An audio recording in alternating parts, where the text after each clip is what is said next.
to switch the slides. Yeah. Okay. Your microphone's not working. My microphone's not working? No. Testing, testing. But we can hear you anyway. I know, but as I say, that we have to have it for recording purposes, so thank you for letting me know. Okay, terrific. So it's great to see you all here, and as Kate said, Dr. Sandy is in Monterey and Pacific Grove today with a lot of our folks and enjoying the beauty of that landscape over there. And of course, we're here today to celebrate a lot of things, and I wanted to share this talk with you today, and I've been wanting to do this since back in December when we saw the movie Doubt, because I thought it was such a powerful idea. I didn't think the movie was that great, and I love Meryl Streep, but I thought the idea of doubt was a really interesting one. So when we left in January to go down to Scottsdale to visit Sandy's sister, you know, we were going down through Las Vegas, and inevitably we go through the Hoover Dam area, heading down to Scottsdale. And I don't know how many of you have been down that way, but they're building that Hoover Dam bypass bridge. Okay, so you know, I've never been thrilled about going over the Hoover Dam before, but then now to look at this thing and to see this bridge is quite an amazing thing. And I have lots of interesting experiences with bridges, and none of them have been bad, but so I'm not really sure why I'm so afraid of bridges. But you know, our family did the Mackinac Bridge up in Upper Peninsula of Michigan for many, many years as I was growing up, and I know Jess knows about that up there. And you know, I've been on the Lake Pontchartrain Causeway in southern Louisiana, which is actually the second longest bridge in the world, so it's a pretty big bridge. And of course, I've been on the Bay Bridge, like a lot of you have, been back and forth to the Bay Area and saw it collapse in 1989. So that may have something to do with it. But let's take a look at this this bridge here that they're building over the Hoover Dam. You know, I have to say that, you know, this was not an easy experience for me to drive through the Hoover Dam and watch them building this bridge. This is in fact what it looks like, what it's going to look like when it's completed. So I'm going to call this bridge Faith. And it's really interesting. The definition of faith, and actually this bridge, let me give you a couple of the details here. It's 1,060 feet tall. It looks bigger than that, and I think it's probably because of the gull there. It's a twin rib concrete arch, and it's going to be finished in 2010. So let's talk about faith specifically at first. The definition of faith: belief that does not rest on logical proof or material evidence. Okay, so as I was looking at this bridge, even in its completed form, and part of the issue I have with bridges is I always say, gosh, they were built by humans. You know, they were engineered by humans. And, you know, and it kind of worries me sometimes. So faith is, of course, being able to believe in the unseen, and recognize that some things are still in the process of being created, they're still being processed, and sometimes it even turns out not as expected. I don't know if that's ever happened with you, but things have turned out not always as expected. So Ernest Holmes talks about faith, and he says, and I love this because this is just the key of the talk today, faith is a mental attitude, and I love that, a mental attitude which is so convinced of its own idea, which is so completely accepting of it, that any contradiction is unthinkable and impossible. Okay, let me read that again. This is such a powerful statement. Faith is a mental attitude which is so convinced of its own idea and so completely accepting of it that any contradiction is unthinkable and impossible. So I think to myself, wow, you know, am I able to do that? Am I able to have faith? And of course, you always know that ministers always write these talks for ourselves, and then we share them with you. And I've been kind of thinking about this quite a bit. So, you know, I think about this bridge, and I said, okay, so faith is 14,000 vehicles a day traveling over this bridge, doing it safely, and understanding this is for the higher and best use of that area, because everybody's concerned about terrorism and traffic and hairpin turns and everything on the other one, which I think is just fine. But that's faith. Faith is knowing this bridge is going to work, even though I don't quite understand it. Okay, let's go to the next slide, Denise. See, this is what it looks like now. And this is the problem I have. And so, is that, you know, I call this one doubt. You know, I mean, I look at this and it's like, are they really going to be able to connect these arches? Are they really going to be able to be sure that these two ends are connected here? I don't know, some of you may have known the story about as they were building the channel under the English Channel, and they had to be like within 3 inches at, starting on one end and starting on the other in order for it to work, and it worked. So they had faith. And so, the definition of doubt is to suspect something or fear it. And our doubt often comes from looking at human things like this and saying, I don't know how possibly that's ever going to work. I mean, how could that possibly make sense? So fear blocks and limits our possibilities. And I love this comment from the Talmud also. It says, we don't see things as they are, we see things as we are. So as I look at that and I feel doubt, it's like, okay, that says more about me than it does about the bridge. And it's my perceptions and it's my paradigms that I'm struggling with in terms of my ideas of whether or not this thing's really going to work. Not to mention the fear that I think about going over that. So when you see this in its current stages, or as I see it in its current stages, I kind of wonder. But aren't you glad that I'm not the engineer or the architect? Because I want the people working on this, and I saw some of the interviews of these people on the website, and they sounded really confident, and really connected and really sure, and I'm really glad because I don't want to be doing this. So I might not be able to engineer that. But guess what? I have to engineer my life, So I have to have faith in what I'm doing. So here's a great quote from Gibran, Khalil Gibran. The optimist sees the rose and not its thorns. The pessimist stares at the thorns, oblivious to the rose. And so what happens for us when we're in doubt is that we get tunnel vision. We get really, really focused on the thing that doesn't seem to make sense to us. And we ignore the bigger picture. We lose the bigger picture in the process. And in fact, we get hypnotized. I mean, this is the image I had in my mind the whole time we were in Scottsdale. It wasn't like this piece or that piece that's already assembled. It was this piece. And so, literally get hypnotized by those things that we are uncomfortable with or we're doubting. And it just creates a huge metaphysical block. So here's the choice. And I love the fact that there's a choice, and this is where it comes into the power of mind. Are we going to see this as chaos or opportunity? Doubt or faith? And in fact, I've got a great story to tell in addition to this, because it was such a great story I heard in the news this week. It was a guy who ran a video store in downtown Manhattan, and because of the economy, the store just went out of business. It just isn't doing well down there. And he had 25,000 DVDs and VHS tapes as part of his stock. And he was doing okay because he planned enough for his future and stuff, and he said, I just really hate to close down because, I love the people, I loved every part of my business, and it's just not happening anymore. Well, he's a good guy, had a great intention and really wanted to share his passion for his movies. And so he got a phone call one day from someone down in Sicily, in Italy, and some of you may have seen the story, and they said, would you be willing to come open a video store in Sicily? We have nothing here. And so, long story short, he packed up his 25,000 videos and DVDs, and he moved them all to Italy, to Sicily, the little island off the main coast there. And he's opened this video library, and now this place is starting to be a thriving area where people are coming to study film. Wow. And I just think, that was such a great thing. He could have just closed up shop and said, I'm done with, I'll just retire and go off into who knows what. But he has such passion for what he does, and now these people, he's like a hero. People are following him around the town, and he's created a whole new life for himself. So that's the chaos opportunity thing. So why is it so hard? Why is it so hard to pick opportunity versus chaos, as human beings? Well, so I'm going to talk to you about 3 things today. I'm going to talk to you about transforming our thought, talk to you about how prayer helps, and then also about how treatment helps in general, and then more specifically treatment. So transforming our thought. First I want to talk about this. How do we do this? How do we go from faith to doubt when doubt just seems so incredibly attractive?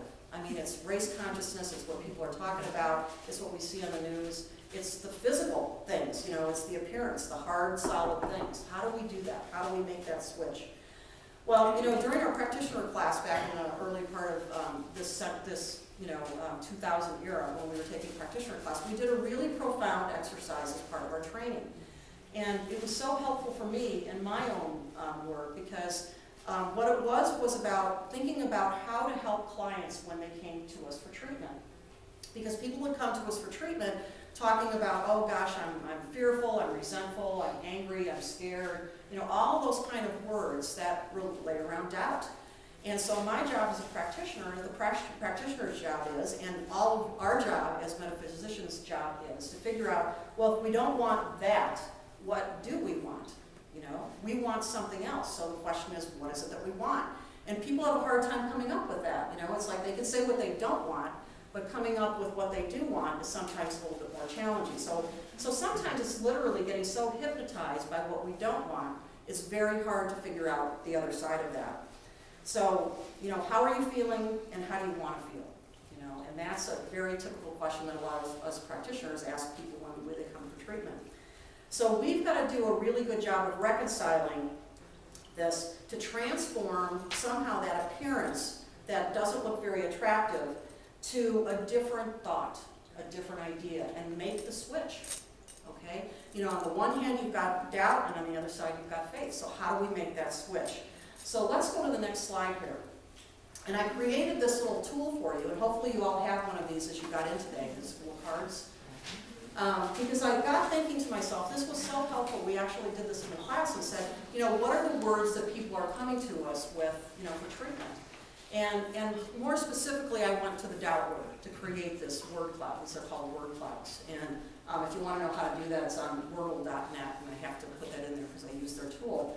But this word cloud shows some of the things that doubt represents, at least in my mind. It's a photo, it's a still image, it's stuck. It's not fluid, it's not moving. Parts of things, when we look at different parts of things as opposed to the whole thing, it represents the past, it represents our human side. Solid things that are, again, aren't fluid, a lot of friction. The destination, patterns, sameness, particles, being stuck, no, judgment. All of these things represent doubt to me. So when I think of, when I start to feel these things, I recognize I'm on the doubt side of that card. Okay, so I've actually created this so you can actually flip the card. And actually, if I had more time yesterday, and I'll talk about this in a second, I would have glued them together and they would have been really nice and fancy. But let's just say you've got the beta version of this. The next version is coming out soon. So on the one side of the card, you've got the doubt words. Okay.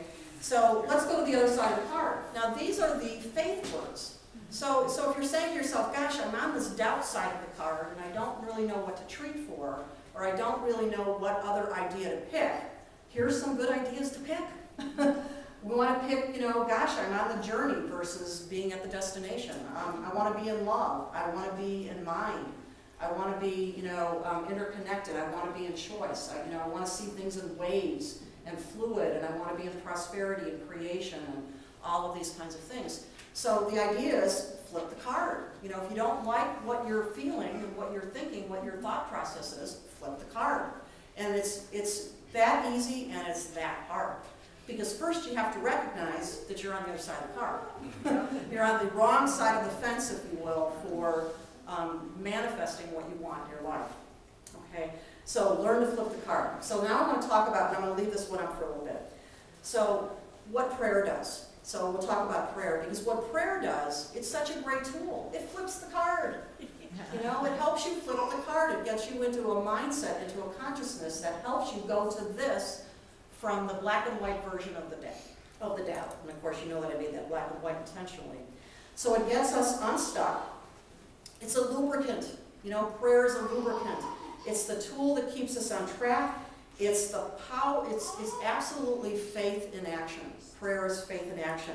It creates the change in thought. And in fact, you know that for those of you that read the Course in Miracles, that's what a miracle is, right? It's change of thought. So anytime we're able to flip the card, it's a miracle.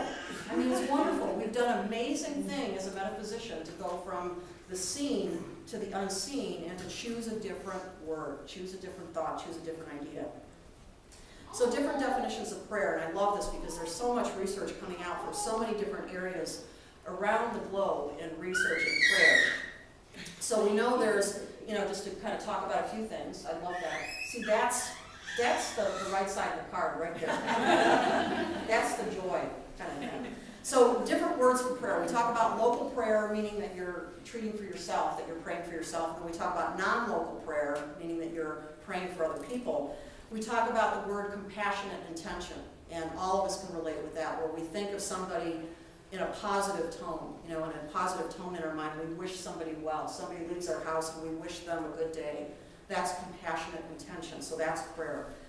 There's loving kindness, and that, of course, that comes from the Buddhist tradition, which, we talk about having loving kindness for everybody in our life, not just the people we like, but for people that sometimes challenge us, having loving kindness. In the body work area, we talk about energy movement. We talk about moving the chi and trying to get positive chi and a good flowing of chi.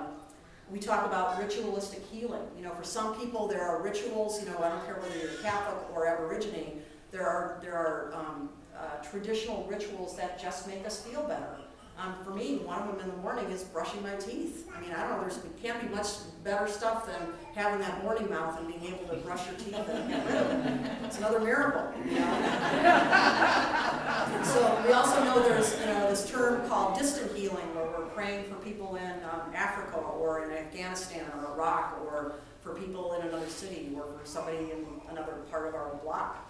That's distant healing. And then, of course, there's meditation, where we begin to understand how we are connected with everybody else, and we begin to feel more whole and complete, and it allows us to be able to be on this side of the card, because we get the bigger picture. Chopra says, a prayer is a request made from a small part of God to a large part of God. I really love that. So when we pray, we actually get bigger, because what we do is we enlarge our consciousness. Okay? So we get the bigger picture, and we wind up with thoughts. The thoughts are the ingredients to our consciousness, and we find we get better thoughts through prayer. And what happens is those thoughts then create different effects in our body, in our non-local environment. We can either have a loving or a nervous energy flowing through our body. I'd rather have the loving part flowing through my body, and because that's going to attract other loving energy. Okay, so when I'm feeling this stuff here, it's just flowing through. It's like that energy, it's like that chi, and it's attracting other things. So in order to do that, we need poise and we need power to be able to make that choice and go into prayer. Poise is a state of readiness. Okay, when you think about sports, people are ready. And steadiness. You need readiness and steadiness and balance. And it is the place of power.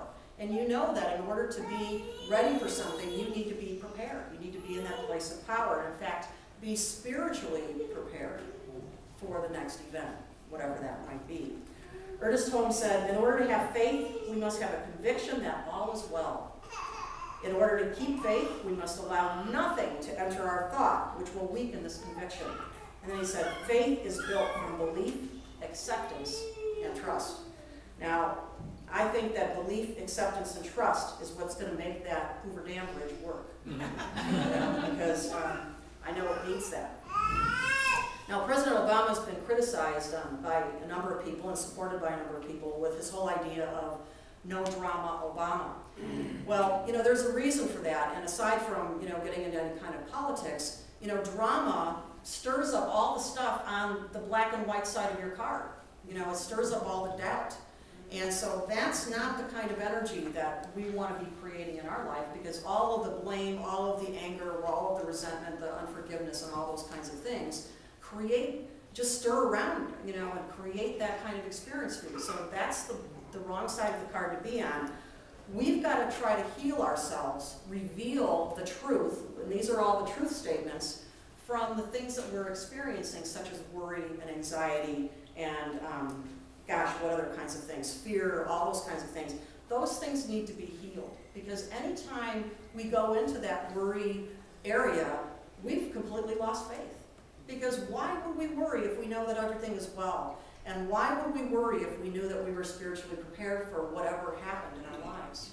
So worry is a symptom that we're on the wrong side of the card. So flip the card. So get in that practice of saying, wow, I've gone there. I started to wonder, am I going to be able to get around okay on my hyperextended knee this week?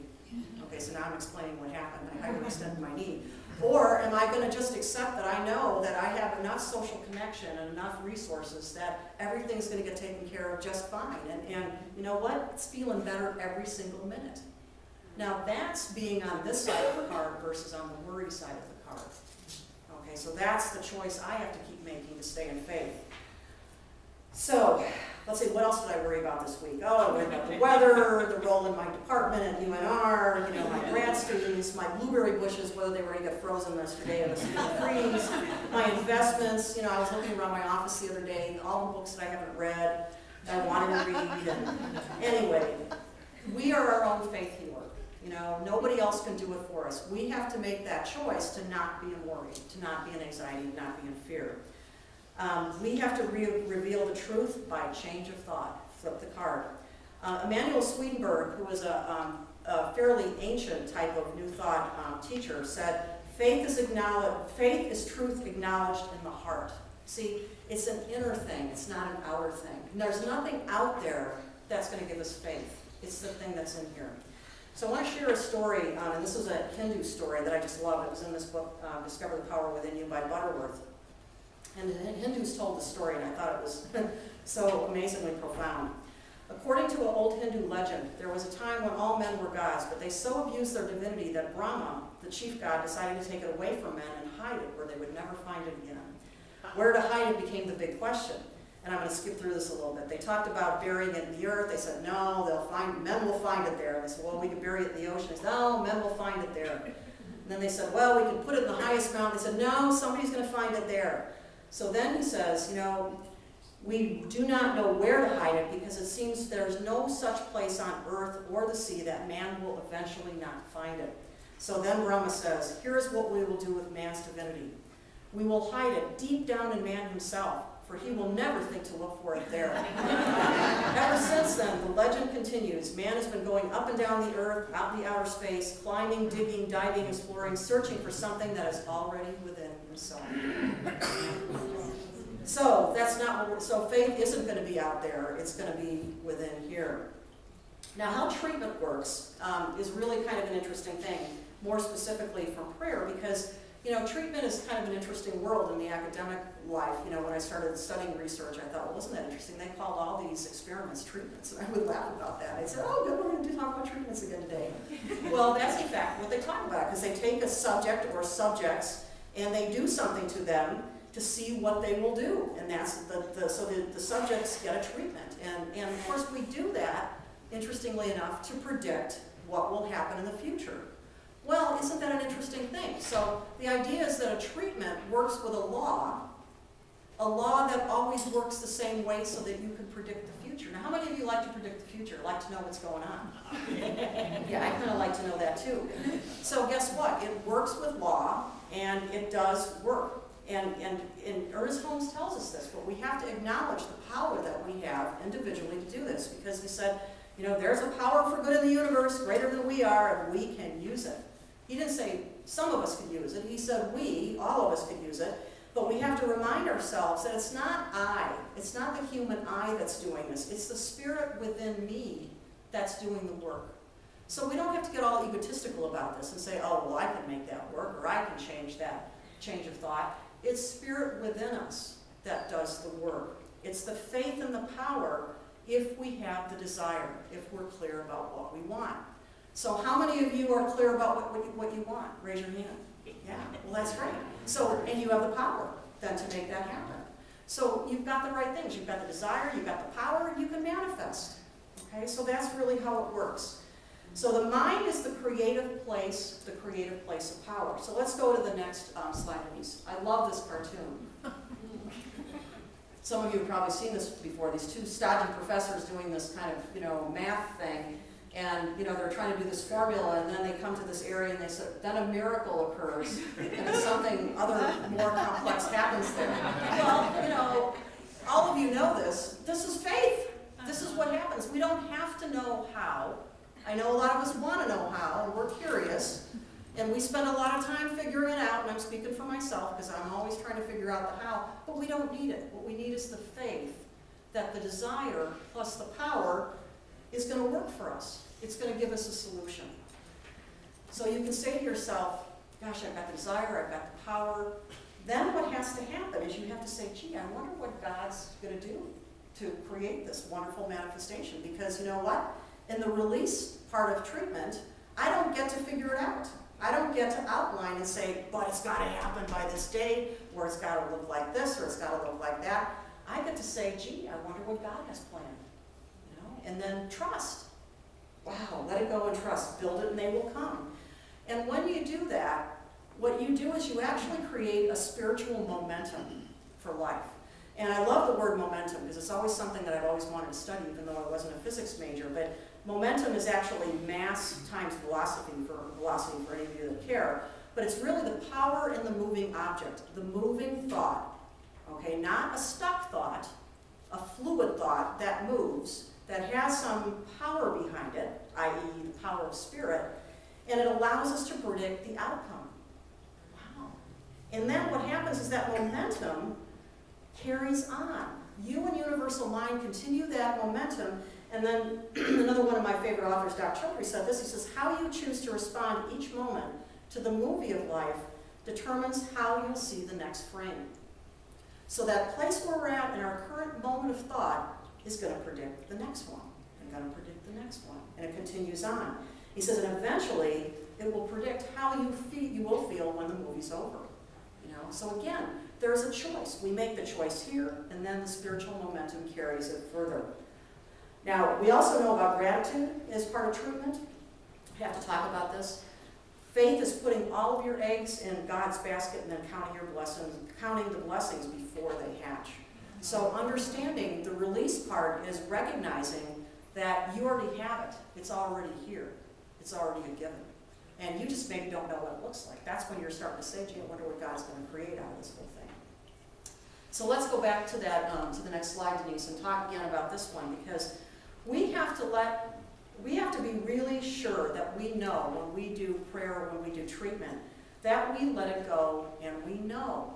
You're not wondering, saying, gee, did I give that treatment enough oomph? Or did I say the right words? Was it long enough? Was it short enough? Was I clear enough? Was I not? You know, then you haven't done it well. I mean, you have to let it go and know and not worry about the how. So the other part about the release piece that's really, really important is how big is our container? Can your container hold all this? Is your container big enough to get all of the good and all of the God that you deserve, that you're asking for? Because if your container is like this, you're going to get this much. If your container is this big, you're going to get this much. But it all depends on what you decide about your container. So if your container is big enough to hold all these things, wow, what a great thing. Flip the card and take it up, you know? Take up the collection from the universe because it is yours to have. It is there for you. As ye believe, it shall be done to you. Famous comment from Jesus. So we do have the freedom to expand our comfort zone in terms of receptivity. So if it looks like something's coming to you that you're not comfortable with, expand your comfort zone. Expand what you're willing to say you have faith about. Do you have faith in God? Do you have faith in Spirit? Do you have faith in yourself? Are you spiritually prepared? Because if you are, then all of those things that show up as problems or show up as challenges turns into opportunity and turns into teachers. Flip the card. See what's there for you. See what's there for you that you've not experienced before, okay? It's been, I'm trying to think how many years ago that I had to use crutches. It was probably when I was about 26, 27 years old. So it's been a while. So I got to relearn how to use crutches yesterday and relearn how to do some things about my life, because of this and now because I'm going to be doing some rehab on this that I haven't had to do before, Wow, this is a great lesson, and it's about not taking care of myself as much as I probably could have been the last few months. So that's my message. That's part of what I'm hearing loud and clear.